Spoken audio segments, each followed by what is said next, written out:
Everyone, मैं गीता सुनैना आज आपके सामने जो श्री भगवद गीता हैं जिनका उपदेश श्री कृष्ण जी ने अर्जुन को दिया था, उस भगवद गीता का मैं आज जैसे पढ़ने और सुनने का जो महत्व बताया गया है वो आप लोगों को बता रही हूँ। ये गोरखपुर गीता प्रेस वालों ने एक छोटे से गुटके में इसका श्रीमद् भगवद गीता का जो महत्व बताया है वो मैं आपको बताऊँगी। तो वीडियो आपको कैसी लगी प्लीज़ कमेंट करके ज़रूर बताना। श्री गीता जी की महिमा। वास्तव में श्रीमद् भगवद गीता का महात्म्य वाणी द्वारा वर्णन करने के लिए किसी में भी इतना सामर्थ्य नहीं है, क्योंकि यह एक परम रहस्यमयी ग्रंथ है। इसमें संपूर्ण वेदों का सार संग्रह किया गया है।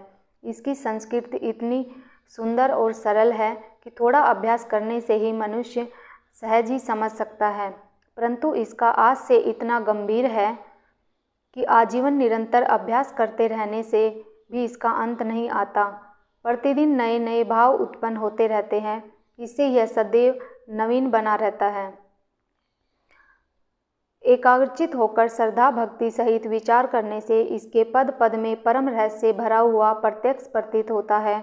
भगवान के गुण, प्रभाव और मर्म का वर्णन जिस प्रकार इस गीता शास्त्र में किया गया है वैसा अन्य ग्रंथों में मिलना कठिन है, क्योंकि प्राय ग्रंथों में कुछ न कुछ सांसारिक विषय मिला रहता है। भगवान ने श्रीमद् भगवद गीता रूप एक ऐसा अनुपमेय शास्त्र कहा गया है जिसमें एक भी शब्द सदुपदेश से खाली नहीं है। श्री वेदव्यास जी ने महाभारत में गीता जी का वर्णन करने के उपरांत कहा है, गीता सुगीता कर्तव्या किमनन्ययी शास्त्र विस्तरयी या स्वयं प्रधानस्य मुख प्रधानिदिनी श्रुता। गीता सुगीता करने योग्य है, अर्थात श्री गीता को भली प्रकार पढ़कर अर्थ और भाव सहित अंतःकरण में धारण कर लेना मुख्य कर्तव्य है, जो कि स्वयं महानाथ भगवान श्री विष्णु के मुखारविंद से निकली हुई है। फिर अन्य शास्त्रों के विस्तार से क्या प्रयोजन है। स्वयं श्री भगवान ने भी इसके महात्म्य का वर्णन किया है। इस गीता शास्त्र में मनुष्य मात्र का अधिकार है, चाहे वह किसी भी वर्ण आश्रम में स्थित हो, परंतु भगवान में श्रद्धालु और भक्ति युक्त अवश्य होना चाहिए, क्योंकि भगवान ने अपने भक्तों में ही इस प्रकार प्रचार करने के लिए आज्ञा दी है, तथा यह भी कहा है कि स्त्री, वैश्य, क्षुद्र और पापयोनि भी मेरे परायण होकर परम गति को प्राप्त होते हैं। अपने अपने स्वाभाविक कर्मों द्वारा पूजा करके मनुष्य परम सिद्धि को प्राप्त होते हैं। इन सब पर विचार करने से ही यह ज्ञात होता है कि परमात्मा की प्राप्ति में सभी का अधिकार है, परंतु उक्त विषय के मर्म को न समझने के कारण मनुष्य जिन्होंने श्री गीता जी का केवल नाम मात्र ही सुना है, कह दिया करते हैं कि गीता तो केवल सन्यासियों के लिए ही है। वे अपने बालकों को भी इस भय से श्री गीता जी का अभ्यास नहीं कराते।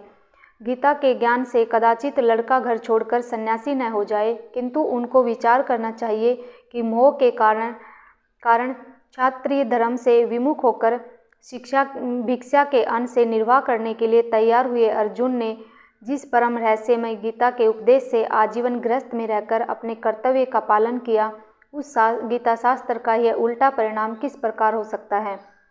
अतएव कल्याण की इच्छा वाले मनुष्यों को उचित है कि मोह का त्याग कर अतिशय श्रद्धा भक्ति पूर्वक अपने बालकों को अर्थ और भाव के सहित श्री गीता जी का अध्ययन कराएं एवं स्वयं भी इसका पठन और मनन करते हुए भगवान के आज्ञानुसार साधन करने में तत्पर हो जाएं, क्योंकि अति दुर्लभ मनुष्य शरीर को प्राप्त होकर अपने अमूल्य समय का एक क्षण भी दुख मूलक क्षण भंगर भोगों में नष्ट करना उचित नहीं है। ये थी गीता जी की महत्व। और आपको वीडियो कैसी लगी प्लीज़ कमेंट करके ज़रूर बताना। देखने के लिए धन्यवाद। जय हिंद, जय भारत।